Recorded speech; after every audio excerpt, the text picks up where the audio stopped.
পৃথিবীর যত পরাশক্তিগুলো আছে এরা সবাই যদি ঐক্যবদ্ধ হয়ে যায় এবং এই ভবিষ্যৎবাণীটাকে মুছে ফেলতে চায়, কশ্চিনকালেও সফল হবে না ইনশাআল্লাহ। এটা সুসংবাদ দিয়ে শুরু করলাম। আমরা যদি ইসলামের বিজয় দেখতে চাই তাহলে সবাইকে 5 ওয়াক্ত নামাজ পড়তে হবে। রাজি আছেন তো?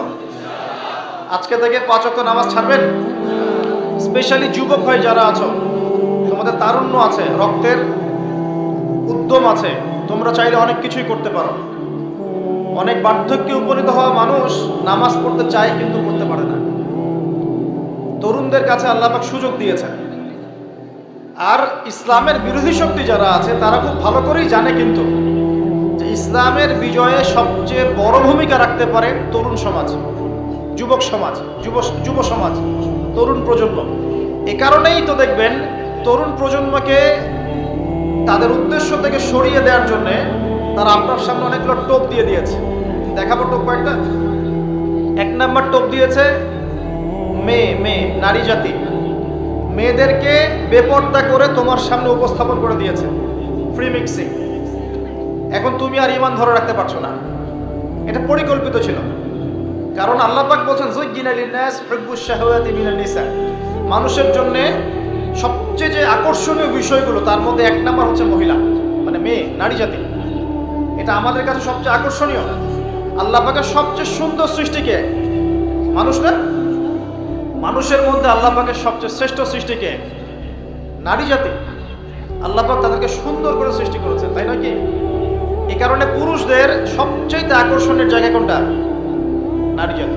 এই কারণে মেয়েদেরকে বেপর্দা করে তোমার সামনে ছেড়ে দেওয়া হয়েছে। জেনা বেড়েছে, ব্যভিচার বেড়েছে, ফ্রি মিক্সিং বেড়েছে, ধর্ষণ বেড়েছে, এই যে হারাম প্রেমের সম্পর্কগুলো বেড়েছে। যুবকেরা তাদের জীবনের উদ্দেশ্য ভুলে গেছে। আমার কথা কি বুঝতে পারছেন? আচ্ছা, এটা 1 নাম্বার। 2, মাদক। যুবকদের সামনে মাদকের সহজলভ্যতা। চাইলেই হাত বাড়ালেই মাদক, হাত বাড়ালেই ইয়াবা, হাত বাড়ালেই ফেন্সিডিল, হাত বাড়ালেই হেরোইন, তাই না? কথা ঠিকটা বেঠিক? যদি কেউ চায় যে আমি আজকে রাত্রে মাদক খাবো, সে পারবে, হাত বাড়ালেই পারবে। এখনকার সমাজ এমন, যদি কেউ চায় যে আজকের রাত্রে আমি পতিতালয়ে গিয়ে রাত কাটাবো, সে পারবে। 500 টাকা 1000 টাকার বিনিময়ে মানুষ এখন জেনা করতে পারে না?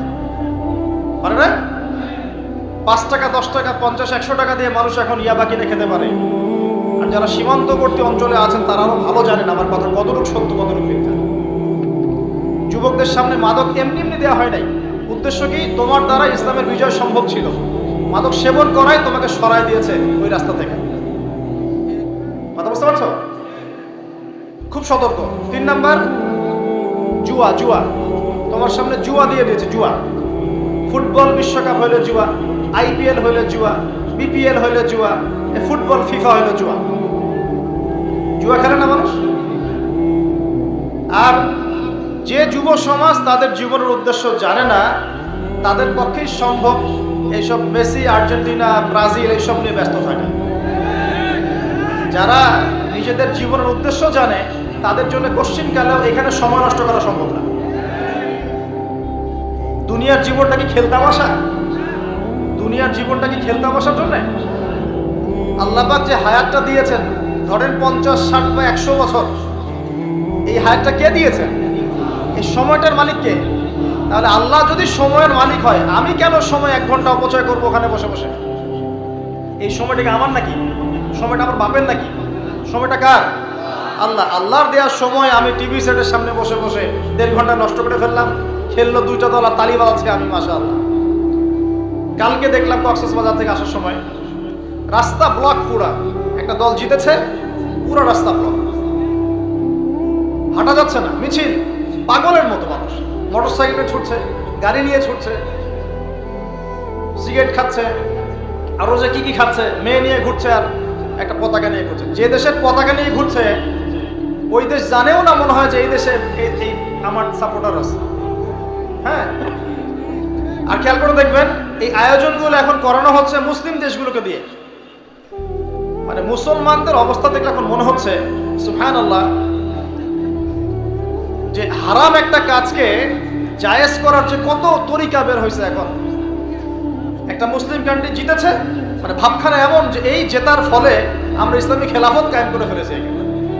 ভাবখানা এমন যে কুফফারদের সাথে মনে হয় যুদ্ধ জিহাদ করে বিশ্বের বুকে ইসলাম কায়েম করে ফেলেছে। ভাবখানা এমন।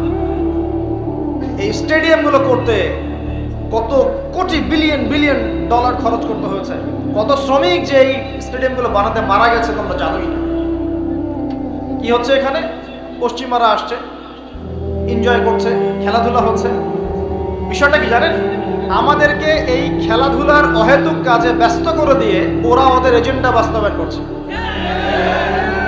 দেখবেন যখন যখন রমজান মাস আসে তখন তখন দেখবেন মুসলিম কান্ট্রির উপর নির্যাতন বাড়ে।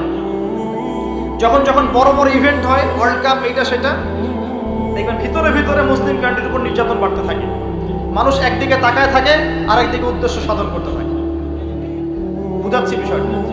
আপনার 5টা বাচ্চা আছে মনে করেন, খুব জ্বালায়, কান্নাকাটি করে, হইচই করে, আর আপনি মোবাইল ফোনটা বের করে দিয়ে বলেছেন, বাবা বস, তোরা 5 জন মিলে একটা কার্টুন দেখ, আমি একটু কাজটা করি।